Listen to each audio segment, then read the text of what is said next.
मेरा नाम सुनीता है। बचपन में ही मेरे माता-पिता का देहांत हो गया था। उसके बाद हमारे पड़ोस में एक अंकल रहते थे। उन्होंने मुझे अपने घर में रख लिया क्योंकि मेरा इस दुनिया में कोई नहीं था। उन्होंने मुझे अपनी बेटी की तरह पाला-पोसा। जब मैं बड़ी हुई तो उनका हर काम मैं ही करने लगी। उनका बहुत बड़ा और बहुत खूबसूरत घर था, लेकिन उस घर में सिर्फ वो अकेले ही रहते थे। मेरी उनसे पूछने की कभी हिम्मत भी नहीं हुई कि उनके परिवार वाले कहाँ रहते हैं।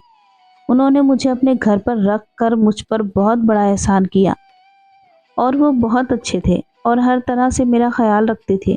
वो मुझे कपड़े, पैसे, हर तरीके से मेरी मदद करते थे। इस घर में मेरे अलावा 2 नौकर और थे। मुझे यहाँ किसी चीज़ की कोई कमी नहीं थी। यहाँ इतने बड़े घर में एक स्टोर रूम था जिसमें किसी को भी जाने की इजाज़त नहीं थी। अंकल ने मुझे ख़ास तौर पर कह रखा था कि मैं उस कमरे की तरफ भी ना जाऊं, और वो स्टोर रूम ऊपर वाली मंजिल पर था। मैं हमेशा यही सोचती रहती कि पता नहीं इस कमरे में क्या है, जो अंकल ने मुझे इस कमरे में जाने से मना कर रखा है। बल्कि उन्होंने तो ऊपर वाले फ्लोर पर जाने से ही मना कर दिया था। एक बार मैंने उनसे ऊपर वाले फ्लोर की सफाई करने की इजाज़त मांगी, तो उन्होंने मुझे कहा, ठीक है तुम ऊपर की सफाई कर लो, लेकिन स्टोर रूम की तरफ मत जाना। मेरी उनसे पूछने की हिम्मत नहीं हुई कि आप मुझे उस कमरे की तरफ जाने से मना क्यों कर रहे हैं। उन्होंने मुझ पर बहुत एहसान किए थे, इसलिए मेरी उनसे कुछ पूछने की हिम्मत नहीं होती थी। और मुझे ये भी पता था कि अंकल मुझ पर बहुत भरोसा करते हैं और मैं उनका भरोसा तोड़ना नहीं चाहती थी, क्योंकि मुझे इस घर में किसी बात की कोई परेशानी नहीं थी। मुझे यहाँ कोई कुछ पूछने वाला भी नहीं था। मैं यहाँ अपनी मर्जी की खाती पीती और हर काम करती थी। मैंने अंकल को बहुत बार ऊपर वाले फ्लोर से आते हुए देखा। शायद वो उसी कमरे से आते थे। कुछ दिन बाद अंकल को शहर से बाहर कुछ काम से जाना था। उन्होंने मुझे अपने पास बुलाया और पूरे घर की चाबियां देकर कहा, तुम्हें पूरे घर का अच्छे से ख्याल रखना है, और खासकर मुझसे कहा कि ऊपर वाले फ्लोर पर सफाई करने के लिए भी मत जाना। वो मुझे बचपन से देख रहे थे, इसलिए उन्हें मुझ पर पूरा भरोसा था। यही वजह थी कि उन्होंने पूरे घर की चाबियां मेरे हवाले कर दी। मैंने उनसे कहा, ठीक है आप फिक्र ना करें, मैं हर चीज़ का ध्यान रखूंगी। अब मैं घर में सिर्फ अकेली थी और मुझे हर बात की आज़ादी थी। मैं अपनी मर्जी से जो चाहे कर सकती थी। घर में जहाँ चाहे, जिस कमरे में चाहे जा सकती थी। अंकल के जाने के बाद मैं सोच रही थी कि आखिर ऊपर स्टोर रूम में ऐसा क्या है जो खास करके अंकल मुझे वहां जाने से मना कर देते हैं। अब तो मेरे पास पूरे घर की चाबियां थी और उन चाबियों में ऊपर के स्टोर की भी चाबी थी। मेरे दिल में बार बार यही ख्याल आ रहा था कि मैं ऊपर जाकर देखूं कमरे में क्या है, लेकिन मैं ये सोचकर घबरा गई कि अगर अंकल को पता चल गया कि मैं ऊपर वाले फ्लोर पर गई थी तो वो मुझे इस घर से निकाल देंगे। अंकल के और इस घर के अलावा मेरा कोई और सहारा नहीं था। फिर मैंने सोचा कि यहाँ तो मुझे कोई देखने वाला भी नहीं। ड्राइवर तो अंकल के साथ ही चला गया और वॉचमैन भी घर के अंदर नहीं आता। मैं हिम्मत करके ऊपर जाने लगी। मैं सीढ़ी पर चढ़ते चढ़ते सोच रही थी कि हो सकता है कमरे में अंकल की कुछ बचपन की यादें हों और वो किसी के साथ शेयर करना नहीं चाहते, या फिर उनका कोई कीमती सामान हो, इसलिए उन्होंने हमें कमरे में जाने से मना कर रखा है। यही सोचते सोचते मैं स्टोर रूम के सामने पहुंची और मैं 2 मिनट वहां खड़े होकर सोचती रही। लेकिन स्टोर का दरवाज़ा खोलते ही मुझे डर लग रहा था। मुझे डर की वजह से बहुत पसीना आ रहा था। अचानक मेरे दिल में ख्याल आया कि अंकल मुझ पर इतना भरोसा करते हैं, इसी भरोसे के साथ वो सारे घर की चाबी मुझे देकर गए हैं। मैं उनका भरोसा कैसे तोड़ सकती हूँ। अगर उन्हें मेरी इस हरकत का पता चला तो उन्हें कितना अफसोस होगा। वो तो मुझे इस घर से ही निकाल देंगे। इस घर के अलावा मेरे पास रहने का और कोई ठिकाना भी नहीं है। ये सोचकर मैं नीचे उतर आई। अंकल को गए हुए 1 हफ्ता हो गया था। अंकल के आने में अभी कुछ दिन बाकी थे।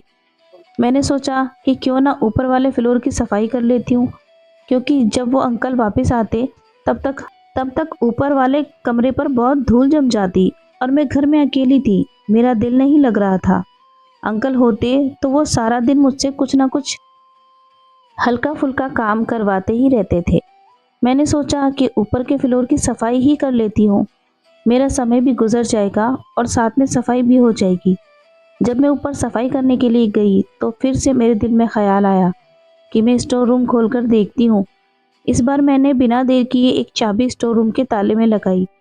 उससे स्टोर रूम का ताला खुल गया। मैंने डरते डरते स्टोर के अंदर 2-3 कदम बढ़ाए। उसके बाद जो मैंने स्टोर रूम में देखा, वो देखकर मेरे पैरों तले जमीन खिसक गई। मैंने सोचा भी नहीं था कि स्टोर रूम में ऐसा होगा। मैंने जल्दी से स्टोर रूम का दरवाज़ा बंद किया और मैं भागकर नीचे आ गई। मेरे अंदर इतनी हिम्मत नहीं थी कि मैं स्टोर रूम के अंदर जाती। दरवाज़ा खोलते ही जो मंजर मैंने देखा, उससे मेरी रूह कांप गई थी। मैं अभी तक डरी हुई थी और कांप रही थी। मेरा दिल ज़ोर ज़ोर से धड़क रहा था। मैं सोच भी नहीं सकती थी कि कमरे में ऐसा कुछ भी हो सकता है। मैं तो सोचती थी कि स्टोर रूम में अंकल की कुछ पुरानी यादें होंगी या उनका कोई बहुत कीमती सामान होगा जो वो किसी को दिखाना नहीं चाहते। लेकिन मैंने जो कमरे में देखा, वो तो कभी मैं सोच भी नहीं सकती थी। मेरी हालत बहुत ख़राब हो गई थी। मैं घर में बिल्कुल अकेली थी। मैं कुछ देर तक सोफे पर बैठकर यही सोचती रही। कुछ देर बाद मेरी हालत ठीक हुई तो मैंने पानी पिया। मैंने सोचा कि अगर अंकल को पता चल गया तो वो मुझे इस घर से धक्के मार कर निकाल देंगे। लेकिन जो कुछ मैंने देखा था, मैं चुप नहीं रह सकती थी। मैं जानना चाहती थी कि आखिर ऐसा क्यों था। अंकल का घर बहुत बड़ा था। मैं ज़्यादातर अपने कमरे में ही रहती थी। मैं अंकल के कमरे में भी बहुत कम जाया करती थी। जब मुझे कुछ काम होता, मैं तभी उनके कमरे में जाती, या जब वो मुझे किसी काम से अपने पास बुलाते, तब मैं उनके कमरे में जाती थी। मैंने उनके कमरे को ठीक से देखा भी नहीं था, लेकिन मैंने स्टोर रूम में जो कुछ देखा था, अब मैं जानना चाहती थी कि आखिर अंकल कौन है, उनका बैकग्राउंड क्या है। मैंने सोचा अंकल के कमरे में जाकर देखती हूँ, कभी वहाँ कुछ मिल जाए जिससे मुझे सच्चाई का पता चल जाए। मैं अंकल के कमरे में गई और मैंने उनके कमरे की तलाशी लेना शुरू कर दी। उनके कमरे में किसी भी दराज में लॉक नहीं लगा था। इस वजह से मुझे तलाशी लेने में बहुत आसानी हुई। अंकल शायद इस वजह से कहीं लॉक लगाकर नहीं गए थे, क्योंकि उन्हें मुझ पर भरोसा था। उनका सिर्फ कमरे का दरवाज़ा लॉक था। आज मैंने उनका भरोसा तोड़ दिया। मुझे इस बात का बहुत अफसोस था, लेकिन मैं ये भी जानना चाहती थी कि ऊपर कमरे में मैंने जो देखा उसका क्या मतलब है। मैं आज तक यही सोचती रही कि अंकल अकेले क्यों रहते हैं, उनका बाकी परिवार कहाँ है, लेकिन अभी उनसे कुछ पूछने की हिम्मत नहीं हुई। अंकल के कमरे में मुझे ज़्यादा कुछ तो नहीं मिला, लेकिन उनकी अलमारी में कुछ फ़ोटो और एक डायरी मिली। मैंने उस डायरी को खोलकर देखा और पढ़ना शुरू किया। जैसे ही मैंने वो डायरी पढ़ी, मेरी हालत ख़राब हो गई। मैं तो अंकल को बहुत रहमदिल समझती थी, लेकिन असल में अंकल तो कुछ और ही थे। वो डायरी पढ़ने के बाद मुझे ज़्यादा कुछ तो पता नहीं चला, क्योंकि डायरी में कुछ बातें ही लिखी हुई थी जो मुझे थोड़ी थोड़ी समझ में आ रही थी। अभी भी मैं अंकल का पूरा सच नहीं जान पाई थी। मैं यही सोच रही थी कि किसी तरीके से मुझे पूरा सच पता चल जाए। वहाँ कुछ फ़ोटो भी थे जो शायद अंकल के माता पिता के थे। मैंने उनके माता पिता की फ़ोटो पहली बार देखी थी। उनकी गोद में एक बच्चा था जो शायद अंकल ही थे। मुझे थोड़ा बहुत कुछ समझ में आ रहा था, लेकिन मैं अभी पूरा सच नहीं जान पाई थी। मैंने अंकल का कमरा पहले की तरह ही कर दिया और मैं कमरे से बाहर आ गई। मैंने स्टोर रूम भी ऐसे ही लॉक कर दिया था जैसे पहले था, क्योंकि मैं नहीं चाहती थी कि अंकल को पता चले कि मैं उनके कमरे में गई हूँ और मैंने उनके कमरे की तलाशी ली है, या उन्हें ये बात पता चले कि मैंने स्टोर रूम खोलकर देखा है। अब मुझे अंकल से डर लगने लगा था। मैं बचपन से ही इस घर में अंकल के साथ रहती थी, लेकिन कभी मुझे उनसे डर नहीं लगा। मगर आज जो मैंने स्टोर रूम में देखा, वो देखकर मुझे अंकल से डर लग रहा था। अगर उन्हें पता चल जाता तो वो मेरे साथ पता नहीं क्या करते। हो सकता है वो मेरे साथ भी। अंकल के वापस आने का समय हो रहा था और मेरे अंदर उनका सामना करने की हिम्मत ही नहीं थी, लेकिन फिर भी मुझे उनका सामना करना पड़ा। मैंने जल्दी से उनको खाना दिया और मैं अपने कमरे में आ गई। अब मैं सोच रही थी कि अंकल को पता चल गया तो वो पता नहीं मेरे साथ क्या करेंगे, कहीं वो मेरी जान ही ना ले ले। मैं अपने कमरे में आराम कर रही थी। मेरे फ़ोन की घंटी बजी। जब मैंने फ़ोन उठाया तो अंकल बोल रहे थे। अंकल ने मुझे अपने कमरे में बुलाया था। ये सुनकर तो मेरी जान ही निकल गई। मैंने सोचा शायद अंकल को सारा सच पता चल गया है। मुझे बहुत डर लग रहा था क्योंकि मैं घर में बिल्कुल अकेली थी। ये सोचकर मुझे अंकल से खौफ आ रहा था। अंकल ने मुझसे कहा कि सर्दी बहुत है, मेरे लिए एक कप कॉफ़ी बना दो। ये सुनकर मेरी जान में जान आई। मैंने कॉफ़ी बनाकर अंकल के कमरे में भेज दी। अंकल ने मुझे फिर से अपने कमरे में बुला लिया और अपने पास बिठाया। पूछने लगे कि क्या तुमने मेरे जाने के बाद मेरे कमरे की तलाशी ली थी? उनकी बात सुनकर मेरी हालत ख़राब हो गई। मैं सोचने लगी कि उन्हें कैसे पता चल गया, लेकिन मैं उनके सामने खामोश सर झुकाकर बैठी रही। ऐसा क्या चाहिए था मेरे कमरे से तुम्हें, जो मेरे पीछे से मेरे कमरे की तलाशी लेनी पड़ी? किस चीज़ की ज़रूरत पड़ गई थी? क्या मैंने तुम्हारा ख्याल रखने में कोई कसर छोड़ दी? अंकल बहुत ही आराम से पूछ रहे थे, लेकिन मेरे पास उनकी बातों का कोई जवाब नहीं था। मैंने उनका भरोसा तोड़ा था। तुम्हें क्या लगा कि मुझे कुछ पता नहीं चलेगा? मैं कमरे में घुसते ही समझ गया कि किसी ने मेरे कमरे की तलाशी ली है। बोलो आखिर तुम्हें क्या चाहिए था? मेरी सारी दराजें चेक की, मेरा सारा सामान उलट पुलट कर दिया। मैंने सोचा मैंने तो सारा सामान ठीक से रखा था, फिर अंकल को कैसे पता चल गया? तब फिर अंकल ने मुझे बताया कि मैं अपना सारा सामान बहुत अच्छे से रखता हूँ। मुझे कोई भी चीज़ इधर उधर पसंद नहीं। शायद तुम जल्दी से मेरा सामान ठीक से रखना भूल गई थी। अंकल बहुत गुस्से में थे, लेकिन फिर भी मुझसे नरमी से बात कर रहे थे। वो मुझसे सवाल पर सवाल किए जा रहे थे, लेकिन मेरे पास उनके सवालों का कोई जवाब नहीं था। आखिर मैंने उन्हें बता ही दिया। मैं ऊपर वाले फ्लोर पर सफाई करने के लिए गई थी। मैंने नज़र स्टोर रूम पर डाली तो मैंने अपना शक दूर करने के लिए स्टोर रूम खोलकर देखा। जैसे ही मैंने स्टोर रूम का दरवाज़ा खोला तो मेरी तो जान निकल गई। इसी वजह से सच जानने के लिए मैंने आपके कमरे की तलाशी ली। मुझे लगा हो सकता है आपके कमरे से मुझे कोई ना कोई सुराग मिल जाए जिससे मैं पूरा सच जान पाऊँ। लेकिन आपके कमरे में मुझे कुछ भी नहीं मिला। जो कुछ भी मैंने ऊपर देखा, उसके बाद अगर मैं खामोश रहती तो वो मेरे लिए पाप होता। मुझे आपके कमरे में सिर्फ एक डायरी और कुछ फ़ोटो मिले, जिसे देखकर मैं सोच में पड़ गई थी। मुझे समझ नहीं आ रहा था कि आपने ऐसा क्यों किया। कोई आदमी किसी के साथ ऐसा भी कर सकता है? मैं तो आपको बहुत नेक समझती थी, लेकिन आप तो कुछ और ही निकले। मैं कभी भी आपके बारे में ऐसा नहीं सोच सकती थी। मुझे अंकल से बहुत डर लग रहा था, लेकिन फिर भी मैंने उनसे सब कुछ बता दिया। ज़्यादा से ज़्यादा वो मुझे अपने घर से निकाल देते, लेकिन जो भी मैंने ऊपर देखा उस सब के बाद मैं खामोश नहीं रह सकती थी। अंकल मेरी बात सुनकर गुस्सा होने की बजाय मुस्कुराकर मुझे देखने लगे और मुझसे कहने लगे, जानकर खुशी हुई कि तुम्हें सही और गलत का फ़र्क मालूम है। तुम्हें पता है क्या सही है और क्या गलत। अगर तुम्हें सच जानना है तो मुझसे पूछ लेती।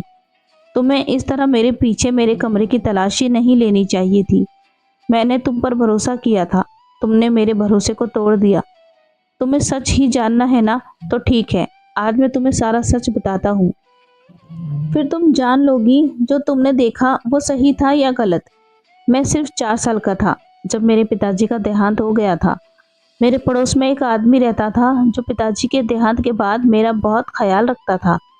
उन्होंने मेरी माँ से शादी करने के लिए कहा। मेरी माँ ने उनसे शादी करने के लिए ये सोचकर हाँ कर दी कि वो मेरा बहुत ज़्यादा ख्याल रखते हैं, पिता की कमी महसूस नहीं होने देते, और मेरे पिता का कारोबार भी बहुत बड़ा था। वो उसे भी संभाल लेंगे, क्योंकि अकेली माँ इतना बड़ा कारोबार नहीं संभाल सकती थी, और मैं भी उस समय बहुत छोटा था। शादी के बाद भी मेरे दूसरे पिता मेरा बहुत ख्याल रखते थे। वो मुझे स्कूल छोड़कर आते और स्कूल से वापस भी लेने आते थे। मेरी हर चीज़ का ख्याल रखते और मेरे साथ खेलते भी थे। मैं भी उनके साथ बहुत खुश रहता था। उन्होंने पिताजी का पूरा कारोबार संभाल लिया था। मेरी माँ भी उनके साथ बहुत खुश थी, लेकिन मेरी माँ और उनका साथ कुछ ही दिनों का था। शादी के 1 साल बाद ही मेरी माँ का हार्ट अटैक से देहांत हो गया। मेरे पिताजी ने अपनी मौत से पहले ही अपनी वसीयत बना दी थी, जिसके मुताबिक सब कुछ मेरे नाम पर था। जब मैं 18 साल का होता तो पिताजी का सब कुछ मेरे नाम हो जाता, और मेरी माँ के नाम में भी ज़्यादा कुछ नहीं था, सिर्फ एक घर और कुछ जायदाद थी। जो कि उन्होंने मरने से पहले अपने दूसरे पति के नाम कर दी थी। अब जब तक मैं 18 साल का नहीं होता तब तक इस सारी जायदाद की देखभाल की जिम्मेदारी मेरे दूसरे पिता की थी। मेरी माँ के देहांत के बाद ही मेरे दूसरे पिता ने अपना रवैया मेरे साथ बदल लिया।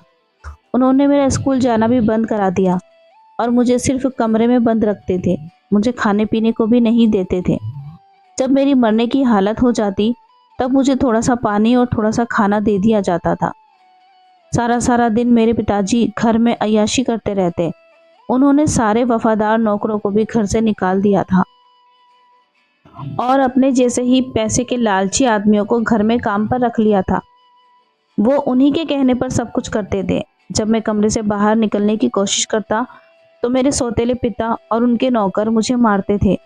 वो रोज़ाना अपने दोस्तों को घर पर लाते, पार्टियां करते और मेरे पिता के पैसे उड़ाते थे।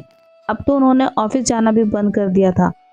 एक दिन जब मैंने कमरे से भागने की कोशिश की तो मेरे पिता के एक नौकर ने मुझे देख लिया।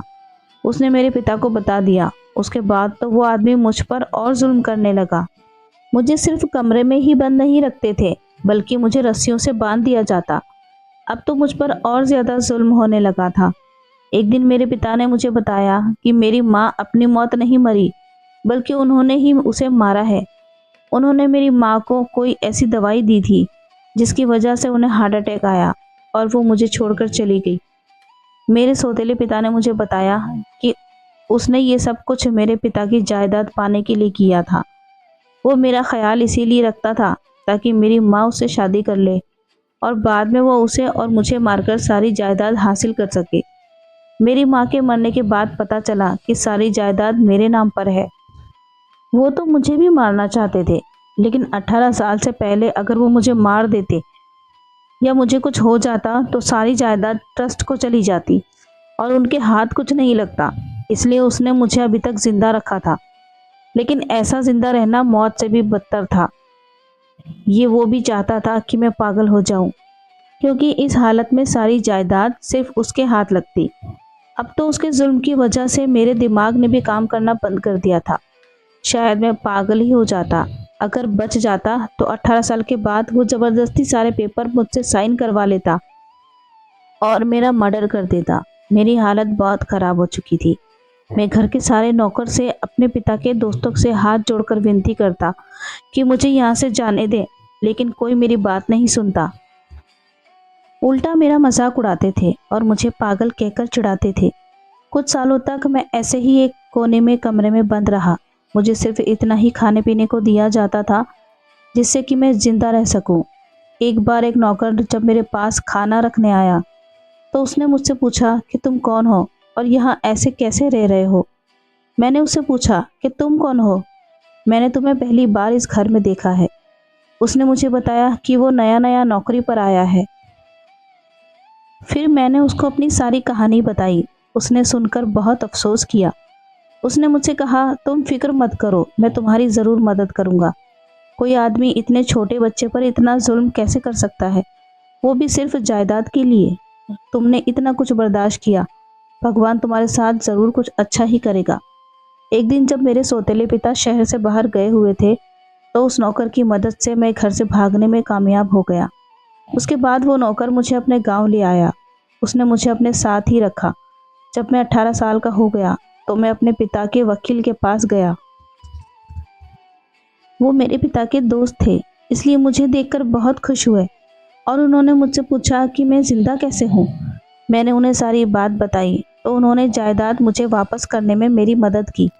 जब मेरे सौतेले पिता को पता चला तो उसने सबके सामने हाथ जोड़कर मुझसे माफ़ी मांगी, लेकिन मैं जानता था कि वो ड्रामा कर रहा है। मैंने उसको सबके सामने माफ़ कर दिया और मैं उस आदमी के साथ अपने घर वापस आ गया, लेकिन मेरे दिल में उसके लिए नफ़रत ख़त्म नहीं हुई थी। मैं चाहता था कि उसे उसकी किए की सज़ा मिले, लेकिन मेरे पास उसके पापों का कोई सबूत नहीं था। उनकी वजह से मैं अपनी पढ़ाई भी नहीं कर पाया था और मैंने अपना बचपन भी खो दिया था। इसी वजह से मेरी माँ इस दुनिया से चली गई।